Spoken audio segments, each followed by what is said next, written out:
Says we are live.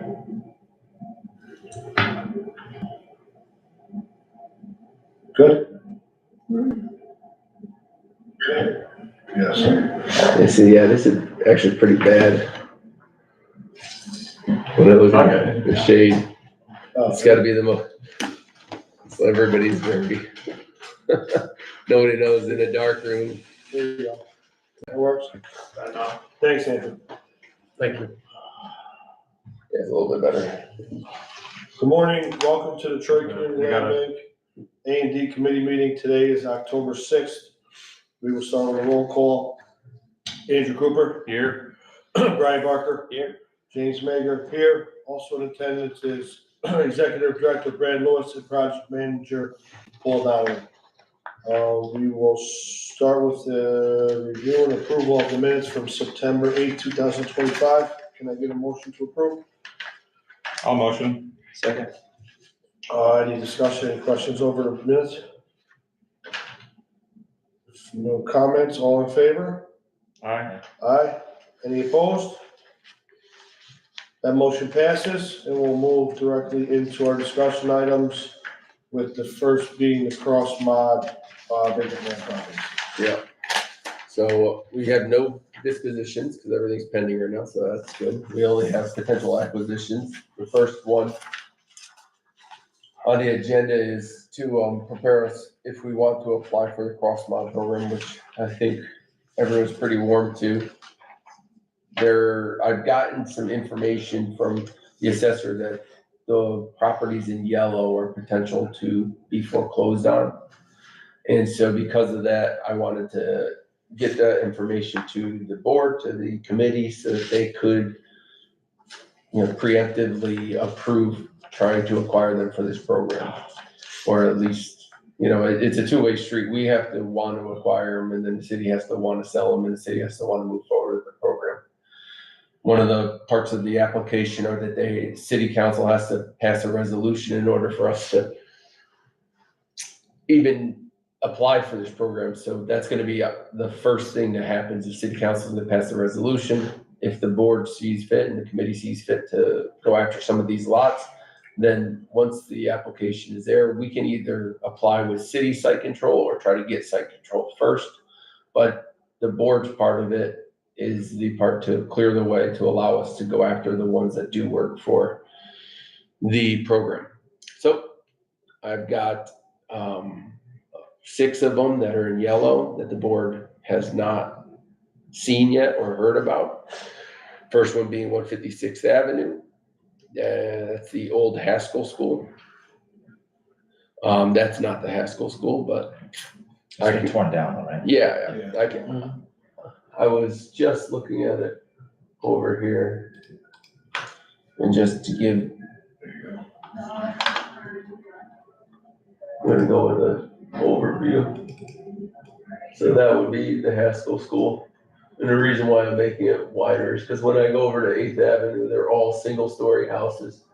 7th Avenue is a mixed bag where there's a few, and 6th Avenue, obviously, you start to get more dense. 5th Avenue, a lot more dense, 2 and 3 families. These are mostly 2 families. So it would be an opportunity to put 5 of these or 4 of these houses on that lot. Then Those are all one-story ranches, right? yeah, they're all 1 story. They come in on the trailer and then they park them there. So that would have to be, the city has to decide that that's the best use of that space.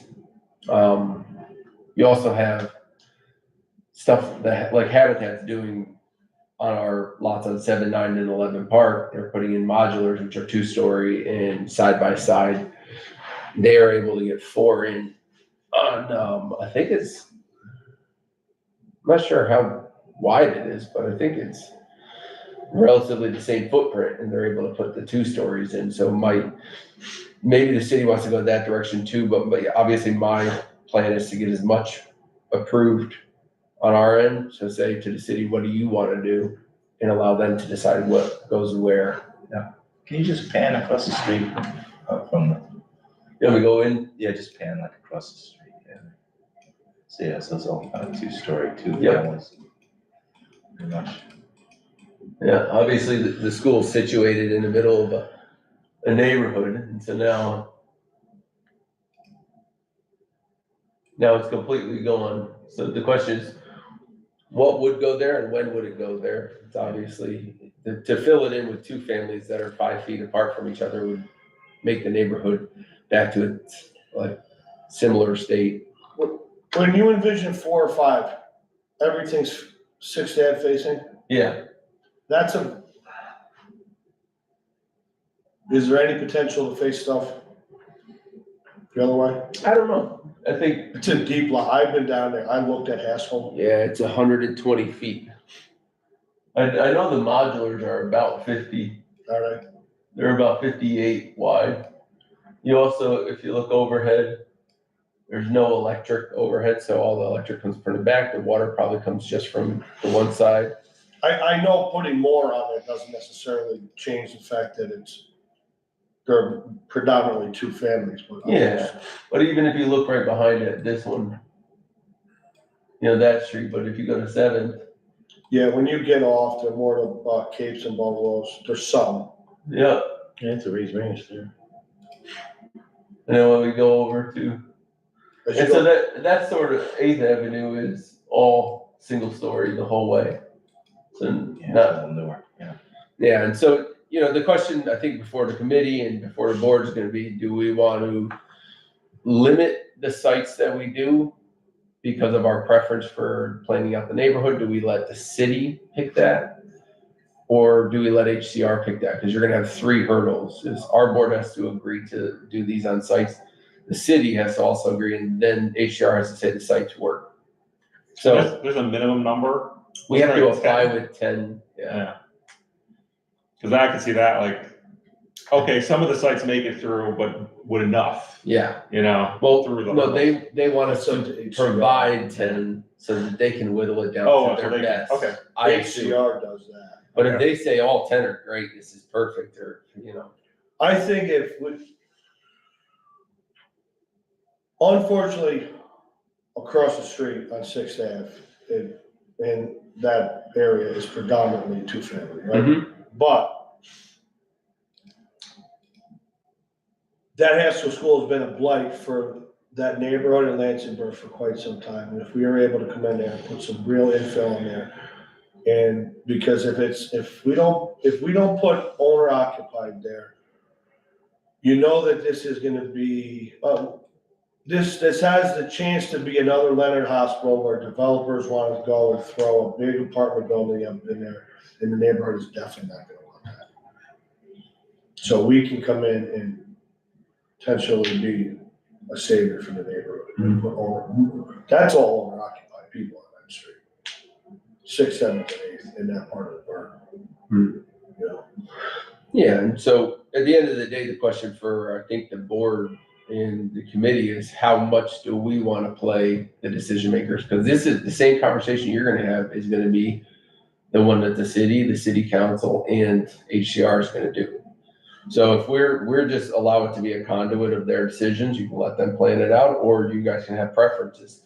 But if we don't provide 10 lots, then You know, yeah, shot at it. we might not have a shot at it. I don't know. I can still provide, I'll write, if the resolution comes from your city council, I'll write it for 5 and see what happens. I say we put forth as many as we can to Crystal and let HCR Yeah. dwindle them down. So, and then some of the other ones like Tyler Street, 50 Tyler Street is a hill towards the end of it, but 50 starts to get flatter. You might be able to put 2 on a 100-foot wide lot. And in Tyler, nobody's gonna pay any mind to that as soon as you start hitting Tyler, It's also Land or affordable, right? Lincoln, not really at the bottom of Tyler. No, I mean, Once it starts going up, then they're all single families, but it's in the forest, it's in the woods that are back there, so you can divvy it up in half and back 2 in there. I think it's a good site. I think it's gonna be harder on like 65 man, because you might have to go uphill, and I'm just imagining the trailer coming downhill. And the 2 points of the trailer, they're gonna have to back it in, and it's gonna wanna come up at the same time. You might bottom out, I don't know. So, but that's gonna be the modular or the home builders that are gonna be able to decide if you can back up that trailer. So, but giving them more options, they can decide what they think will work and what won't work. And how wide are they? Typical model? 26. It says 27 by 28 by 56. And 28 faces the street? Yeah, Correct. Yes. that's what the application says, I believe, somewhere. Right, they did a nice job in Schenectady with, they did, like a block foundation or like block apron around it, so it actually looked like it was sitting on. So it was sitting on the foundation. They pull the wheels out at the end. They pour a lasting slab, I believe, but it might be a real foundation 4 feet deep, I don't know, that they pour, but then they just end up blocking up to the bottom of the trailer, pull the wheels, and then we would have to be the seller of the mobile home, and then when we sell it, it becomes real property at that point, because somebody has to change it from mobile home to Right. real property. So, and then the other one would be 45 Stowe Avenue, that's available, which again, 45 Stowe it's just a vacant lot. Stowe is a mixed bag in terms of single family and two family. 1037-6 and 1035-6, there are two lots that could be potentially merged to create one space. Yeah. Now that starts getting into more of the dense neighborhood similar to 156th Avenue, because most of the houses there are, probably bring it up. Is that more north central? No, that's Still South Troy. Oh, that's down by, like, Short Fifth and everything? Yeah, so you see they're two family bricks, but you get to that and then you also get a frame building. It's not necessary, I mean, you have a one story brick. But there are some if you go down the block. That Ida? Maybe it's down to Fifth Avenue.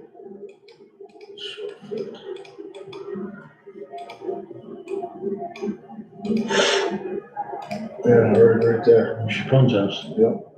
Oh.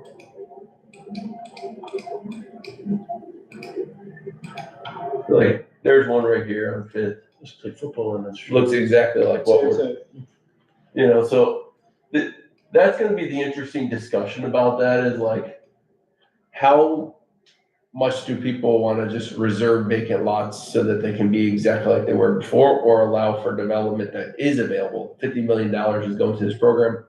If we can bring 10 single family owner occupieds into the city, is that okay? Does it all have to be densely 2 families, 3 families?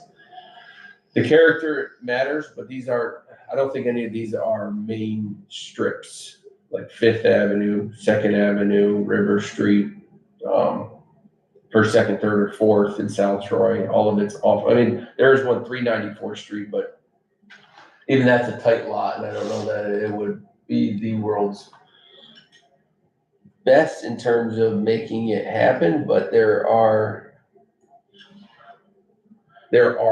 this lot the lots adjacent to it were burnt down, so it just 390 is completely flat land. This is only a 25-foot section. If we could acquire the other 3, you might be able to do more with Is it. this Madison and Fourth? I think so. And my example Yes. for this is, I believe, just down the street, you have somebody decide to put one just like that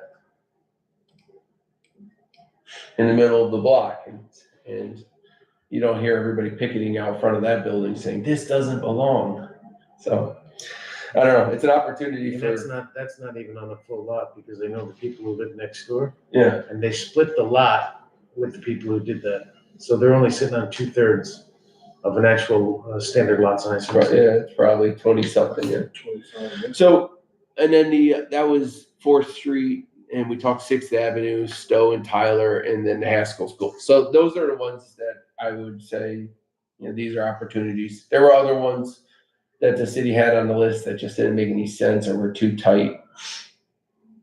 So HDR has to approve all the sites that's being approved. And the city has to sell them to us, and the city has to do a resolution. I don't think it hurts to kind of let the powers that be decide, Yeah. Why not? Throw them all on. And on top of that, if we have City Hall saying this is something we want to do, and city council saying this is something we want to do. We don't even have to take site control of the sites. We just need them to have the sites. So once they own them, we can be ready to execute when they're ready to execute. And when we get the grant approved, we can do the transfer almost immediately. Or we could apply and get ready to close ahead of time. That part isn't contingent on the application. In our role, we're the developer. Yes, and so this whole program is, we get a line of credit from HCR that we pay our vendors with. And then when we sell the property, we give all the money to HCR, and they paid for the whole construction, they get all the sales proceeds, we get like a 13% developer fee. Yeah. We don't get paid for the land. Yeah. So we might have to pay, the city some money for the land as we have in the past, but then we'll end up with, say, $30,000 or $40,000 developer fee per building that they approve. And all the models meet New York State codes. They're not like Right. out of state kind of thing. Yeah, I mean, this is a program. It's 2x6 framing, it's insulated, 2x4 Yes. framing Yeah. on the inside. It's, Yep. it's wired for New York State. Right. I mean, this is a New York State manufacturer that's contracted largely by New York State to execute the state's grant program. The rate in Western New York. Yeah, and then, so they're gonna deliver these things to us. And all along the way, it's the state wants to see if this can be a scalable way to create housing opportunities for people. We're essentially a conduit. for that. That's it. Yeah. Yeah. And with our planning, our zoning, that was passed, I think, in 2022. We're a lot easier than some of these places. Like when you're going from and if you're in an R3 zone, you don't really need a variance to do an R1. If it's zoned R3, and that's really interesting about St. Vincent's Avenue. That area over there was accidentally zoned, like almost I'm out. It's not industrial, but it's like very heavily developed. It could be an R3 or stuff like that, but there's not a single 2-family in the whole neighborhood. Yeah. So you could have a 3-family building in this area, and so when you're going down from R3 to R1, which is what we would have, there's not even usually you can go apply and they'll give you the permit, that kind of thing. There might be some lot line adjustments that we'd have to do. There might be some variances if the setbacks aren't perfect. But I think you would probably know better than me on this, but I think when you're going for a setback variance, it's not as critical as if it's a use variance. Yeah, it depends on the neighborhood. Sometimes the neighborhood doesn't obey the setback. Yeah. requirements. I think a strong thing to consider here is that we are gonna be just simply a conduit to get this. But the more important thing to understand is that HCR reached out to us to be a conduit. So there has to be, we need to consider that. Like Crystal reached out to you and said, hey, this is coming live. Yeah. Can you do this? Yeah, I mean, she obviously doesn't want to have a flop. She wants these things parked on people's, foundations Yeah, so. and turn into owner occupied. They just announced $50 million. So whenever you have a press release, I'm sure that they want to make sure that some of them go live. So I know if you get too far close to downtown, there's like fire limits. Sure. It may change the construction type a little bit. Yeah, And but none of these are downtown. I mean, the closest one might be 1037 6th Avenue, but. So years ago, we did some ranch houses like near the Italian Community Center, I think. I think that would be the closest you could actually do this. Yeah. That would be your boundaries. Ferry Street, right there. I think if we started to try and go north of Ferry, I think we would get a lot of pushback with something like this. Yeah, and I think a lot of people are moving to District 2 for their first time home first time home ownership opportunities, and people move to South Troy for that. It's your first shot in. Well, that 6th Avenue, that short 5th, 6th Avenue over there, that could be a tight knit community, especially with Chapone having a stake over there in Ida. That could be a nice neighborhood again. I mean, the 2 families that Habitat does, those 2-family modules, It's the first time they did it too. Yeah, but it's attractive to somebody who's kind of just getting into home ownership. they got the extra rent, they which almost pays the mortgage. The one that they It doesn't have- pay the mortgage. You own half of it and somebody else owns the other side. Their duplex is more than, So you have a common wall. Yeah. And you own one side, somebody else owns the other side, so you don't have any rent. Oh, there's no rental. Yeah, so you own the upstairs and What about the downstairs. ones on River? They're all single families, right? yes. But even if they're single families, I think they're It's the side same by thing. sides, Yeah, where side. you own half. They Top- stick top of the built, wall. they stick built the ones on River versus modular, the ones on Park. Yeah. But this elevation of the second floor is attractive. The problem is funding. So we can dream about it, but if you don't have this program out there, then yeah. And I'm sure there's gonna be other vacant buildings knocked down to create more vacant lots where people can build on. Yeah, so it's then only the rehabs, they're getting the rental unit. They rehabbed a bunch on Yeah. Fifth there. Yes, the ones they redid those facades out of, made it beautiful, yeah, those have the rental. Yeah. The ones on the river that we sold to them, those are a duplex, yeah, they're side by, they share a common wall, but they're each owner occupied. Yeah. Each door is a separate owner. And I think that's the same as Burden Avenue when they did down there. Yeah, I mean, they come up for sale and it's just you're buying one It's the same, side, but yeah. they share on it, exactly. which is great. Well, I'm okay with pursuing as many as you. I think throw as many as that, yeah, let Crystal and HCR decide. Yeah. I mean, especially if there's not competition for these lots. Well, I think There that's a are other city, developers trying to do yeah, stuff. I think and- that's a city's decision. Yeah, and maybe they know something. but- Yeah, they might hurt. But that's why they have to approve it, so. Yeah, they have to sell it to us. We don't own these. I think it would be safe to say the only one of these where the city might consider other offers or other people would be Haskell. I think the rest of these, if we tell them, hey, we wanna bring you owner occupied housing, we just need the parcels. Yeah, I mean, I agree with you, but I also say that maybe there's a homeowner next door that might say, I wish I could own the side lot because I want to be able to play Yeah, correct. pitch and catch with my kid. Yeah. And I'm in a tight spot here. Yeah. So you don't know who's coming out of the woodwork to ask for that.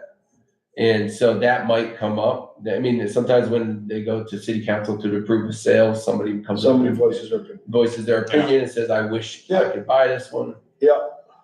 Yeah, so they're even more. Throw as many at them as we can and let HCR and the city dwindle us down to what they're comfortable Yeah. with us doing, right? So I think you need an official. Do we motion. need, Well, yeah, we have to recommend to the board to pursue these.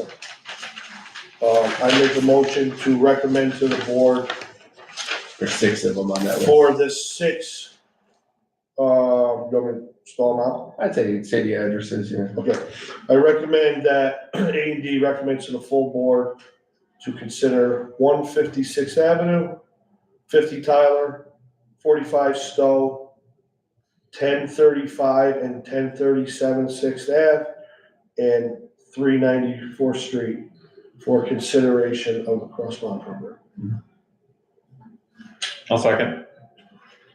All in favor? Alright, Any opposed? The motion passes.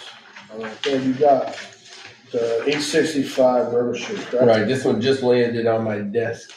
Like, I think it was today, Monday, it was Friday. This was not Jack. This was not, It's not Pavel. Pavel's next door. okay, so This this is is- not the junkyard. No, This this is is the guy who something- owns IEM. It's a Oh, big, across the street, yeah, yeah. so he owns this. He's paying the vacant building fees. He had told me that he'd like to see the land bank take it over because he could do it, but he could fix it, but he's just, you know the story is like, I could do it, but I have my attention elsewhere, It's right across the street from him, literally. Yes, and so I think he bought it because he used to have interns and the interns would need places to stay, so he's gonna fix it, but he never did. The place is dry inside. It's got signs that people broken in. I keep hearing, you met Gene. Yeah. Gene keeps complaining that Okay. it's people can get in through the back there. They can actually sneak between the two buildings. I think I sent that picture last night where there's a side entrance. And you can sneak through and get to a spot where somebody demolished the building next door when there's a hole in the ground and Gene's concerned the kids from Fallon Apartments are able to get in there. So it is a blight, it is a problem. I mean, obviously from where I stand, the first thing you do is you clean the landscaping up, and then the second thing you do is put a 6-foot fence across the back. It's wide open for people to get in there. The red X is because he demolished his rear entry because people were going up the back stairs. So he just took a chainsaw to the stairs. And so That's funny. it's not, he took a chainsaw to the stairs. So now because there's no rear entry, the fire department can't go in. So the red X is simply just So no fire damage. no fire damage, no water damage. The water isn't leaking. The floors aren't weird. It's just got examples of people that squatted there, and probably most of the, mechanicals are not useful anymore. A lot of that place is literally just cleaning up out front and out back. I think, so. Landscaping. Yeah, I think so. So now that where you take your recommendation or don't take your recommendation is completely up to you guys, but he tells me he has $30,000 into it. And I told him that, I'm not sure that the board's gonna go 30,000. Part of that is taxes he's paid and vacant building fees he's paid. But certainly my job is to bring you guys opportunities, and if I can get access to a building and document the inside and take pictures and get it to you, and we're gonna be working on that street, Did he buy it from the city? I'm not sure. I can look that up right now. Does he have a price? Well, like I said, he said he's got 30 into it. But but- that's what taxes and. Yeah. Vacant fees. How long's he on? I'll give you that right now. Yeah, that's one way to look at it is, well, I spent this much on it, right? Well, We're it doesn't saving matter. you this much by taking it off your hands. Right, well- Because you're not gonna pay those fees and taxes. Well, My he- point is if he bought it from the city for $1,500 and then didn't do it, stabilize it or do anything with it, the taxes and the vacant building fees have nothing to do with us. Exactly, that's what I'm saying, that's your sunk cost, buddy, can't help That's the it. So the sale was $7,600 from Nation Star Mortgage LLC. So he bought it from the foreclosure. Yeah, and he bought it in 2014. So, 10 years So- plus. so you get 10,000 would be my offer. Yeah, I agree. And I think that the committee can recommend to the board a vague thing and have the price discussion later. I mean, I don't No, I'm disagree just with throwing you. out, I'm just throwing out a number there because the vacant building fees and taxes have nothing to do Well, with it. that's your fault for taking it on and not doing it You for put it in 11 for- years. That would be my opinion if I was a board member. I mean, I think 10,000 is being generous because he bought it for 76 and 14. Probably hasn't put a nickel into it other than cutting the back stairs over the chain. So he bought a new chainsaw. They damaged a evidently functional set of stairs. Yeah. Yeah, I mean, I was about to go up them. He goes, "Oh, you can't go up them," because I couldn't see through all the vines. I think I sent you guys the back picture. And then I noticed, and I'm like, "Oh yeah, they are just randomly cut." It's in our wheelhouse. It's in our neighborhood. Yeah, and it is. I'll tell you this from being on the ground over there. That is a pain point for You gotta community check advocates. this every day, right? Did you saw it today? I didn't look at it. No. He sees it every It's day. behind the school bus. So, but pursuing it is what the A&D committee has to recommend. And then we can negotiate, we can determine a price amongst all 11. You can, yeah. I mean, you can limit your recommendation and they could accept your recommendation. You could limit it, say like, we're not paying $1 more than $5,000. And that's the committee's recommendation. So they could take your recommendation, but I think it's just a recommendation to pursue or not pursue. Yeah. And then the communications about the negotiations, keep it vague for now, but yeah, he did start talking later. It's like, well, you're a nonprofit. So if I can get an appraisal at this amount of money and I sell it to you for less, I can write off the difference as a donation to a nonprofit potentially. It might be tax advantageous for him if it's a $50,000 building to an appraiser. And I even dialogued that with him, like, well, why would you want to? Why not just sell it for Why not sell it for $50,000? List it for sale. Right. We're achieving success selling buildings, and so I'm not sure his MO on the whole thing, but it's a 2-family and we could fix it up. Write a grant to fix it up. Ready for 10 grand. Let's pursue it. Is that a motion? Make a motion to pursue it. I'll second that. Any further discussion? I don't think we need to Right. recommend anything more than that. Right. It's worth checking out. Yes. The board should look at it. So all in favor of recommending pursuing 865 River Street to the full board? All right, Aye. Any opposed? Opposed, that motion passes. And do we have any old or new business, Ray? No, I mean, the only old business might be that I just heard from Noah upstairs that he finally has an attorney to do the closing for 332 Ninth, so. Okay. All right, if there's nothing further, Andrew, Brian, anything? I got it. Then we will set a date for our next A&D committee meeting for November 3rd. Same time, same place. Is that good for everyone?